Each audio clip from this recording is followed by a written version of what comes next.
Question number 1 कहता है a charge Q is moved from point A above a dipole of dipole moment P to a point B below the dipole in equatorial plane without acceleration.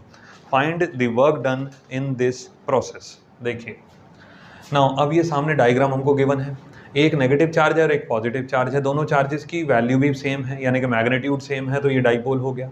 अब एक point A है, दूसरा point B, एक dipole के ऊपर है, दूसरा point dipole के दूसरा पॉइंट डाइपोल के नीचे है। नाउ अब ये जो लाइन आपको दिखाई दे रही है डॉटेड लाइन ए से लेकर के बी तक, ये असल में इक्वेटोरियल प्लेन है। अब कभी भी ऐसा कोई क्वेश्चन आए ना तो इक्वेटोरियल प्लेन कंसिडर करने की अपेक्षा उसको मान लो इक्वेटोरियल लाइन। क्वेश्चन में लिखे रहने दो इक्वेटोरियल प्लेन, लेकिन आप ये मान के चलो कि वो इक्वेटोरियल लाइन है।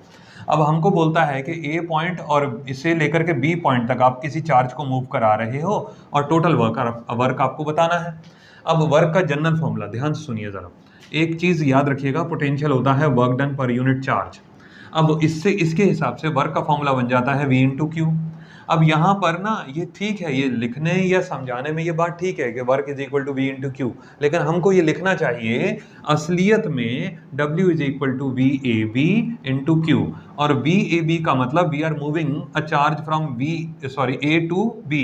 इसका मतलब कि वी ए बी, यहाँ पे V A minus B B हमको मेंशन करना होगा, क्योंकि कोई भी चार्ज अगर एक पॉइंट से दूसरे पॉइंट की तरफ जाता है तो वो तभी ट्रेवल करेगा जब पोटेंशियल डिफरेंस है।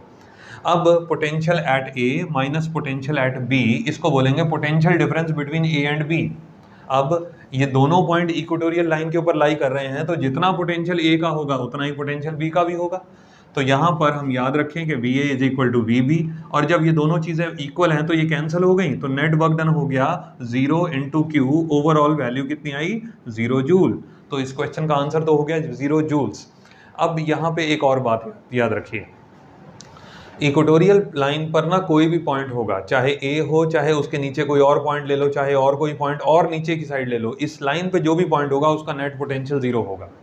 अब पोटेंशियल 0 है, यहाँ पर अगर 0 है तो 0 into Q is equal to 0, direct भी हो सकता था। अगर यही क्वेश्चन मल्टीपल चॉइस में होता तो शायद मैं आपको ऐसे ही बता देता कि इस तरीके से जल्दी ट्राई कर लो, लेकिन बोर्ड में ना कुछ स्टेप्स होते हैं, उसमें स्टेप मार्किंग होता है, इसलिए हमको स्टेप्स का ध्यान रखना चाहिए। प्रॉपर चैनल यही है कि कोई भी चार्ज एक जगह से दूसरी जगह मूव करेगा तो वो तभी जाएगा जब पोटेंशियल डिफरेंस होगा, तो इसका मतलब है कि हमको पोटेंशियल डिफरेंस मेंशन करना चाहिए, V A minus V B, इस तरीके से। अब ये दोनों वैल्यू सेम थी तो नेट वैल्यू 0 हो गया, फाइनल वर्क डन हमारा 0।